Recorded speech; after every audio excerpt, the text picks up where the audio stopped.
Egunon.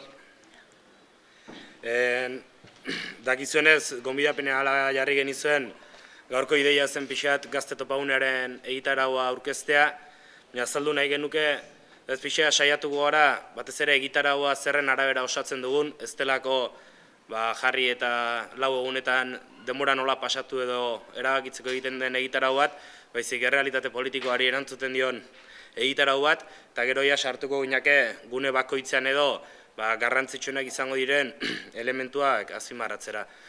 Lezon egin genuenean Topaguneren aurkezpena esan genuen, ez pixka kokatzen genuen momentu honetan Euskal Herrian zegoen errealitatearekin, parek jartzen genitula parez pare, bi estatuek eskaintzen zuten kartzela eta horren aurrean, independentzia alternatiba bakar gisa edo, eta gaur eta egitarauaren aurkezpenen ideia da azaltzea zergatik eta edukietan sartuta zergatik ondorioztatzen dugun Euskal Estatu Sozialista bat eraikitzeko beharra bizi dugun errealitatean. Orduan, ikusten dugu ezberdina direla batetik dioten Euskal Herria eta bizi dugun Euskal Herriaren artean ezberdintasun handiegia dagoela, edabideetan gu demokratok eta esan bai HT-eri eta halako esan nahirik gabeko hitz asko erabiltzen dituztela, eta gero errealitatean ikusten dugula, errealitatea oso urrun dagoela egoera horretatik. Eta beraz, ekarri nahi genuke lehen ideia bezala klase zapaltzaile baten existentziaren azpimarratzea.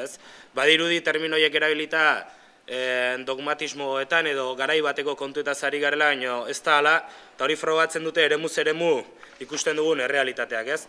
Adibidez, eta egingo dugu erradiografia azkar eta bixi bat, pixat, nola ikusten dugun momentu honetan gure errealitatea. Aldagai asko hartu beharko liratezke kontuan horretarako, baina hartu ditugu adibide gixara edo, borroka eremu gixara, gehien aktibatuta ditugun eremuak. Eta beraz, esaten bezala abiadura handiko trenaren kasua nahiko esanguratsua da, norabide horretan nahiko esanguratsua da, ze ikusten dugu ez dela tren bat, HT-a ez da tren bat, HT-ak erantzuten dio klase zapaltzailea deitzen dugun espektro guzti horri. Tren hori egitea ez da tren bat egitea, delako bi estaduk Europaren baitan daramaten bidea eta ereduaren adierazgarri nagusia, eta eredu horretan kudeak eta gaitasun ezberdina duten alderdiak nola sartzen diren euren jokoan hori erakusten duen tren bat ere badelako. Aldi berean bada, eraikuntza sektorean adibidez, horko eliteari edo erantzuten dion proiektu bat ere, orain horren beste hitz egiten denean sektore horren krisiaz, entzun dugu orain asko ez dela Bizkaiko enpresarien presidentea esaten nola HT-ari esker urrengo 5-6 urteetan sektoreak bizi berrituko den arnas berria jasoko duen. Eta ikusten dugu ere horren bidez nola eremu geografiko ezberdinak kudeatzen dituztenak nola saltzen diren estaduen mesedera euren negozioaren eta euren eredua garatzearen truk. Eta badira adibideak, adibidez, Jose Maria Aznar Espainiko gobernuko presidente izateko babestu zuenean PNV-ek nola horren truke jaso zen Euskaltel garatzeko aukera eta nola disimulo gutxirekin jarri zuten Ardantza lehendakari izandakoa horko presidente. Beraz, euren tratu da negozio zikinen adirazgarri garbi ikusten dugu trenaren kontua. Etxebizitza eskubidearen kasuan ere ikusten dugu, elitea deitzen dugun sektore ezberdinek nola elikatzen dituen proiektuak.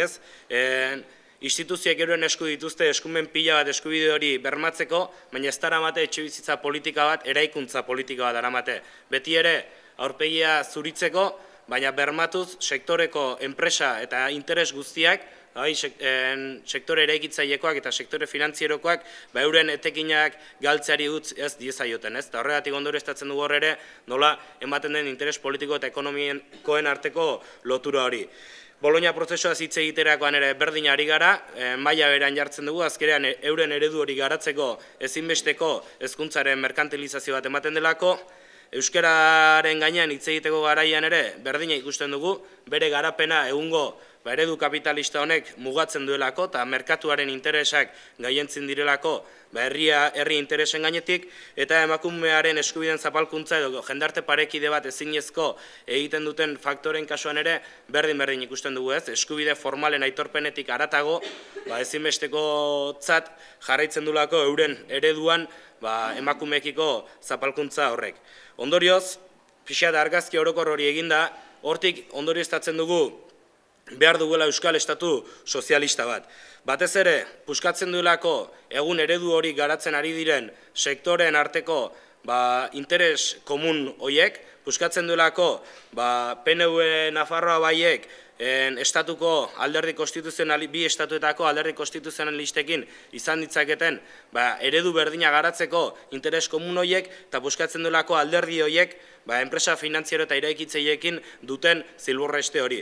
Eta beraz, uste dugu Euskal Estatuaren eraikuntza horrek zilborreste horiek apurtzen dituela, eta beraz, momentu honetan Euskal Gazteontzat alternatiba bakarra bide horretik garatzen dela. Eta beraz, Gazte Topagunea 2008 Euskal Estatu sozialista hori eraikitzeko mugarri berri bat egin asmoz ari gara antolatzen, eta jarraian aurkeztuko egun egitarauak horri erantzun nahi dio, ez?